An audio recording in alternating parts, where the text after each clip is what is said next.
So these are the two examples from each one regarding how Yi affect your training.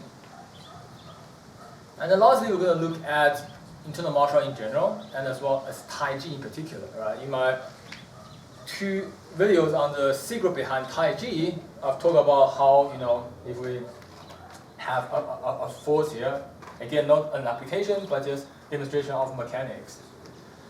How, you don't want to fight him here, right, push. You want to fight on the point of contact, you want to draw it back to somewhere else so you have better leverage, and then be able to overpower him. Now, to do this, you actually control it with your Yi, or your intent.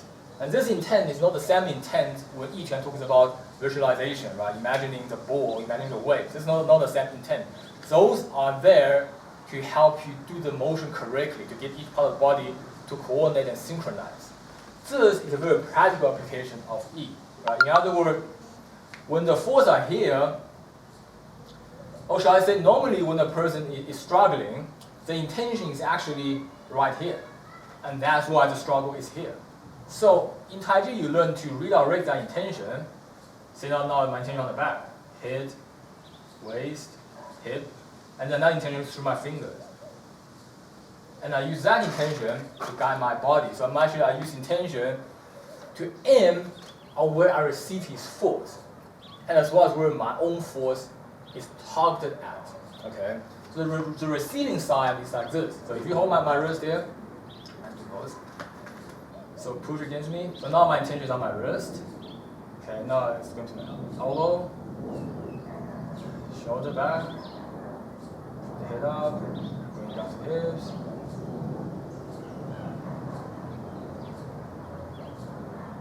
Okay, so through this process, what difference do you feel?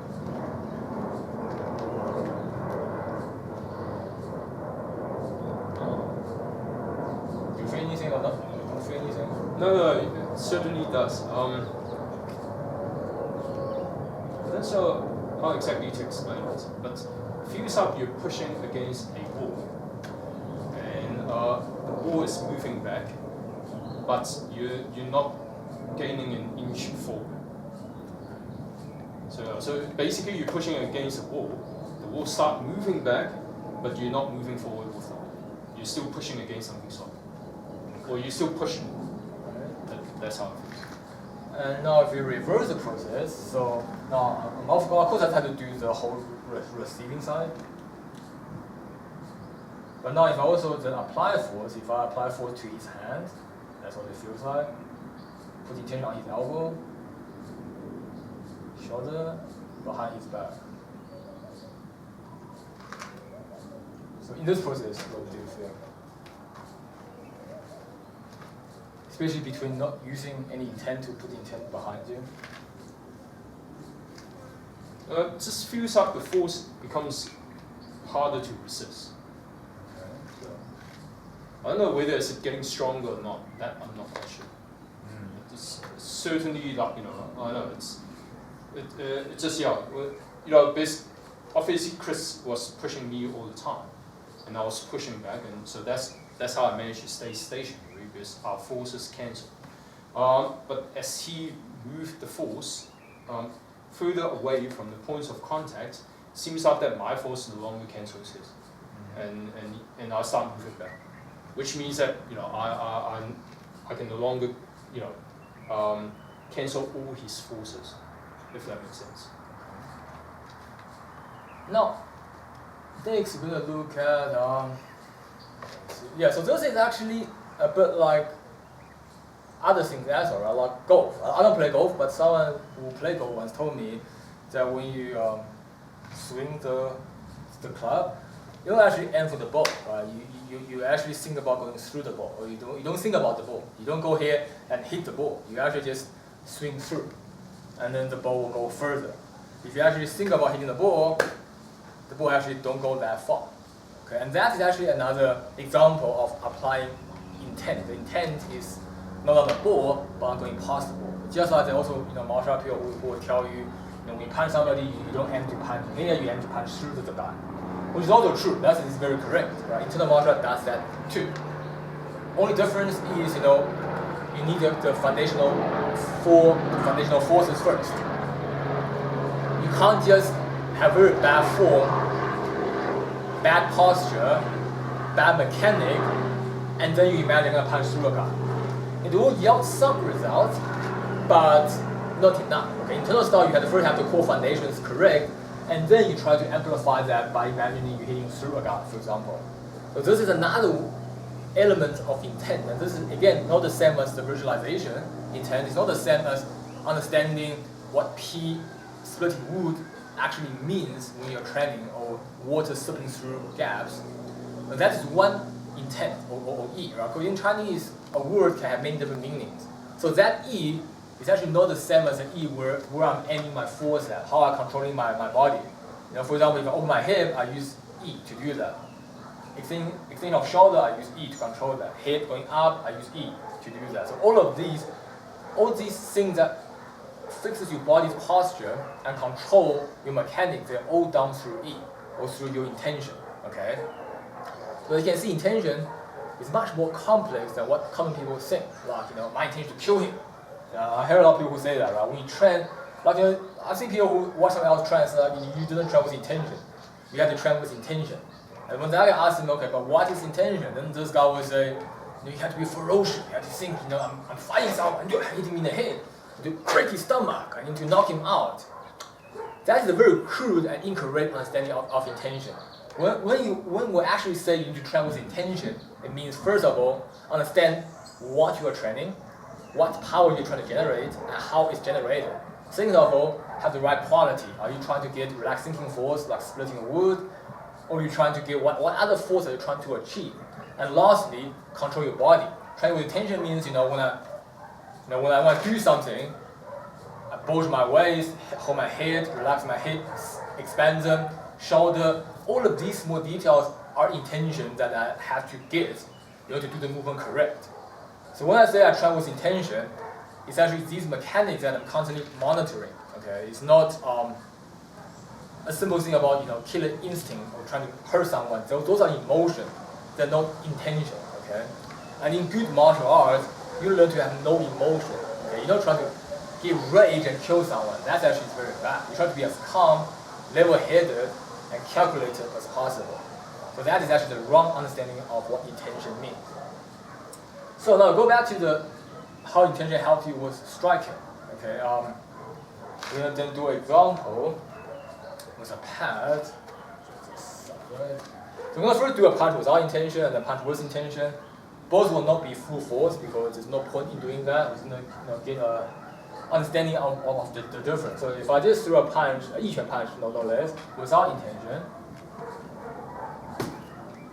and feels like that. Now I'm going to put my intention right in his body, right? So I'm going to aim directly underneath his chest, not through his back.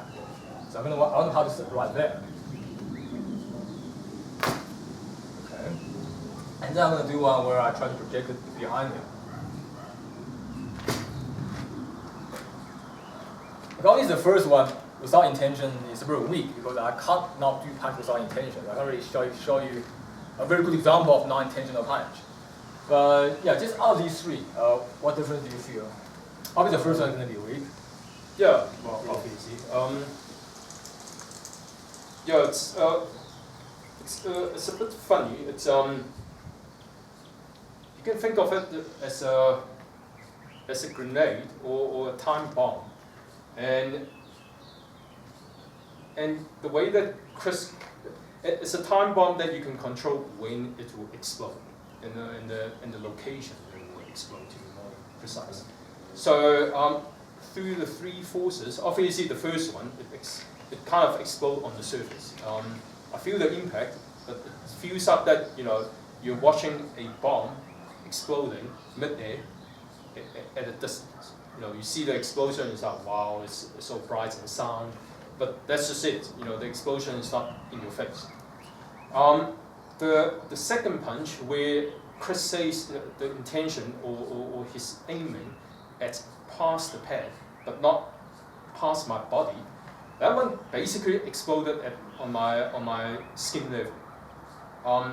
So, which is quite funny because the pad is supposed to buffer the blow. So maybe it did buffer the blow a little bit, but the majority of the shock wave that I feel is actually on my skin, not on the pad. So, and the one that he punched past me, it's a weird thing. That one is the most weird thing, because it feels like that the explosion actually happened on my back, at the skin of my back, not at the surface, although the contact point is from the front, but the explosion is actually happened on the back. So the front wasn't quite sore. Funny enough, my back feel a little bit sore, or at least it feel the vibration. And also, I don't know whether it's just a byproduct or not, but you probably see that if you rewind the clip, you will see that I actually moved back on the third punch. So that one I can't exactly put it, put a physical description or analogy on it, but that's just a result of it. That's I feel the impact. It's sort of sore in the front, but the vibration, the shock wave travels to my back, and I move back on the third punch. Alright, so these three, basically the first one is how you're not supposed to punch, or how an untrained brute would punch, which is the skin level.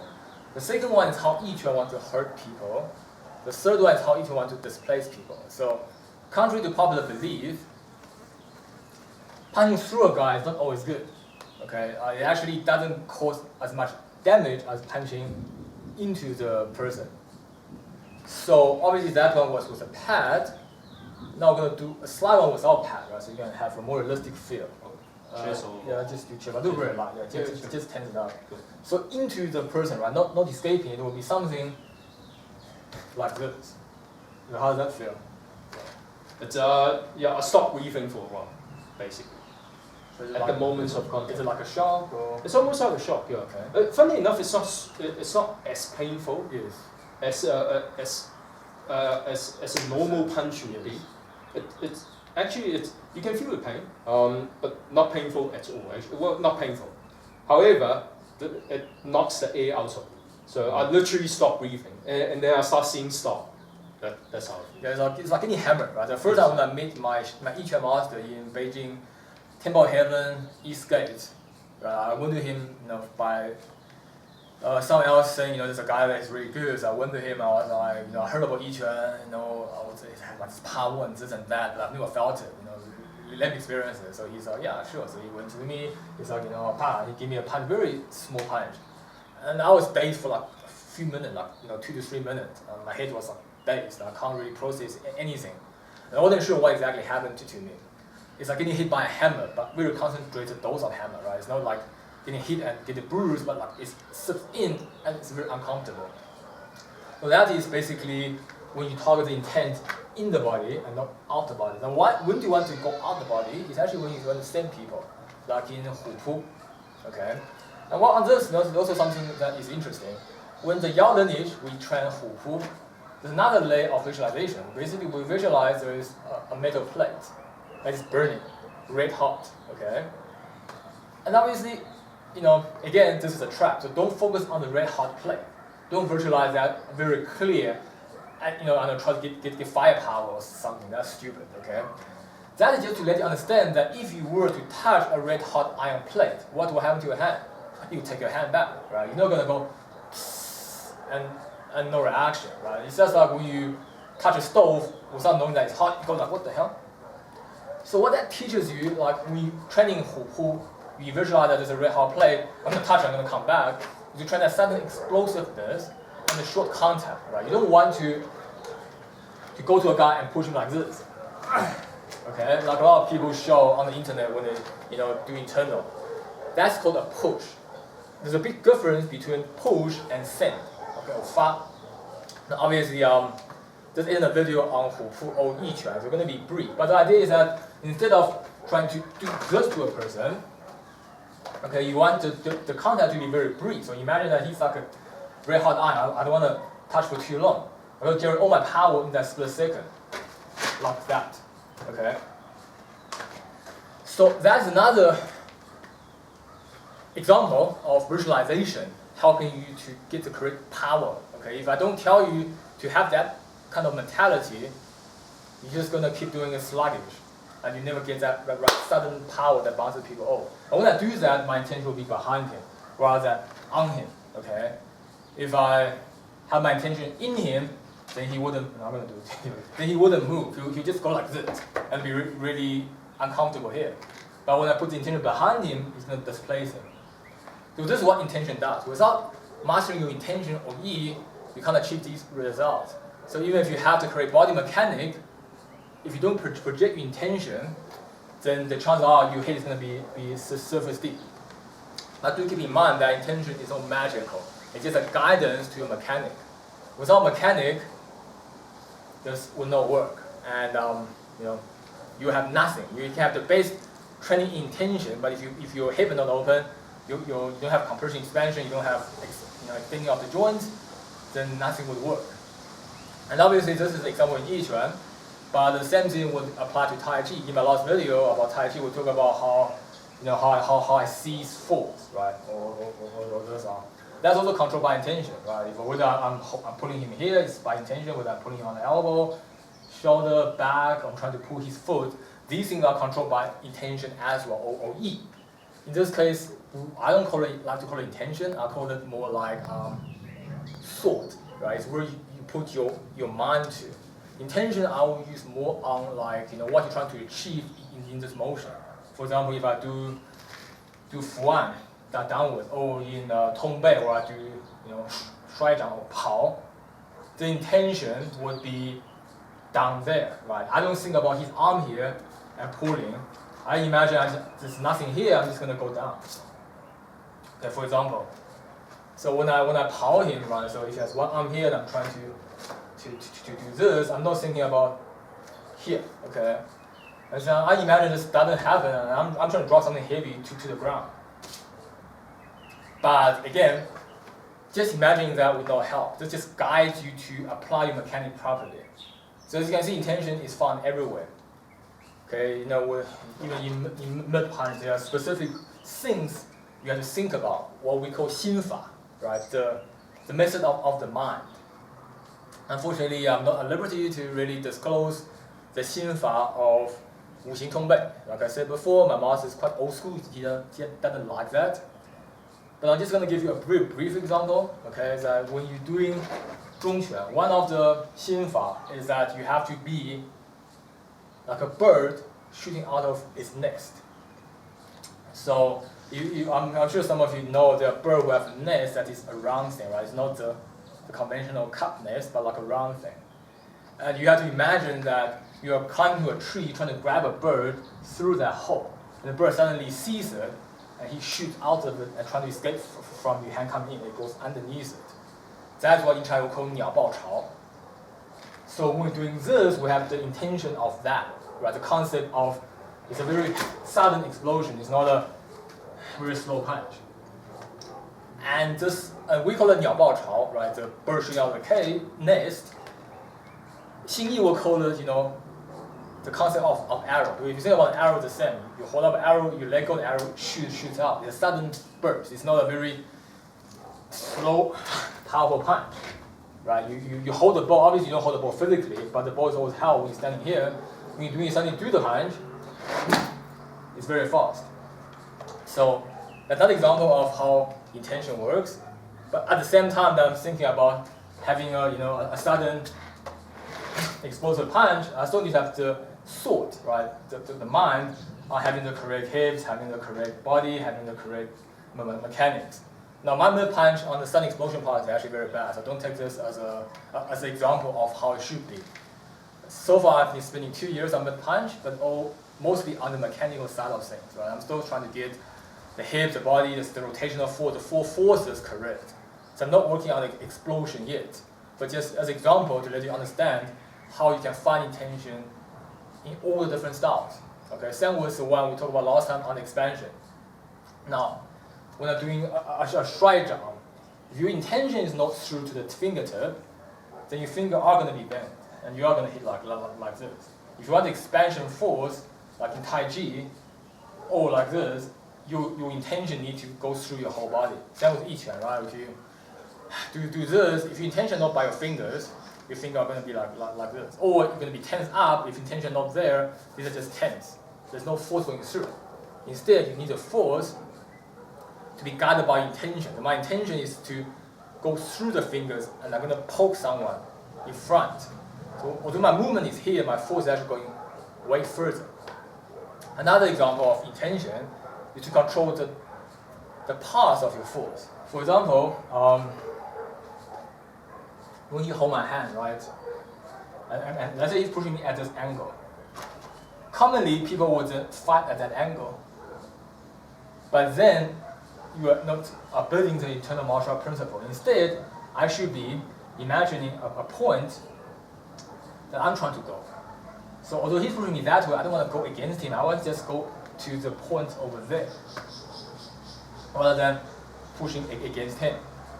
So when I have two arms, instead of the push, instead of going like this against both arms, I'm actually imagining a path through the middle. So my arm are actually focusing to a point there. So how you apply your force, what path your force takes, is also controlled by intention. Okay. And in the Tai Chi classical text, it says that your emphasis is on your intent or on your yi. In this case, I would say it's on your thought, okay, and not on qi. If you focus on qi, you will be slow. Okay, qi 其意不在气，在气则志. Right, that is from the classical text, which means that in Tai Chi, although everyone now talks about you training qi, it's like a qigong practice, you train breathing and this and that. Actually, according to the classical text, that's not the case. Qi is there according to the classical text, but it's a byproduct. You control yi, the intent or the thought. You don't control qi. Okay. Anyone who tells you to control qi, channel qi, do this with qi, do that with qi, are talking nonsense. It doesn't even appeal to the original Tai Chi classical text. Now exactly what is qi, we're probably going to cover in our next video. Okay, so this video is on the first foundational level of metaphysical understanding to internal martial art, which is yi. Either you call it intent or you call it thought, depending on which part of it you're talking about, whether it is the meaning behind your action or the mechanical or how to correct your body into doing the right mechanics. Anything you want to add to this whole concept? Yeah, I guess the bottom line is that when practicing martial arts, especially the internal martial arts, the mind is important. But the thing is, I think people usually say, use your mind, or use your wisdom, or whatever it is that are related to knowledge and mind. They're oversimplifying things.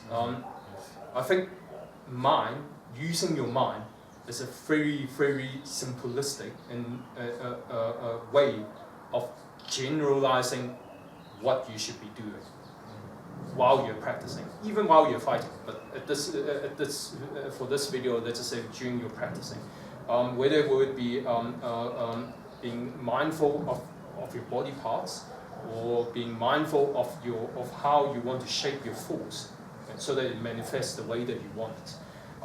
So to sum it up, it's that when your master says that you must use your mind and do this, right? I think it's very important for you to ask how and what. Those are the very important questions that I bring to you guys. Is that people say, yeah, it's the chi, it's mind, it's this. Where's that very oversimplifying things? Yes, if somebody tells you that, it probably means they don't know what they're talking about, or they're concealing it because they don't want to teach you. Either way, you should push more, and you want to get upset and kick you out of school, they did yourself a favor. Alright, and don't be a hippie, right? I don't like kung fu hippies. Nothing personal, it's just that there are a lot of people who are very annoying because they'll throw these big words around, but they have no substance to back it up, right? Like your mind, like meditation, wisdom. These are all empty words, okay? Not saying there's no wisdom, there's no meditation, but they're empty, they don't affect your body. Unless you can take that and change the way your body operates, they're worthless, okay? This is martial art. You have to do something physical with your body. If you're talking about religion, so it's a different field, right? It can be all in the mind. But as long as we're doing martial art, even though it is internal martial art, it's still physical. You have to read the result, demonstrate the result physically, not mentally. You can imagine the best thing ever, if you can't do it to someone resisting you, then it means nothing. And yes, and that was a very good explanation, right? So yes, don't oversimplify things. There are very specific ways of using your mind, or intent. Alright, hope this video has made sense to you. If you have any questions, leave it under the comments, I'll get back to you. And if you find my videos and channel helpful, and you have the ability, then please support me on Patreon. Thanks so much for watching TriEssence Martial Art channel, and I'll see you next time.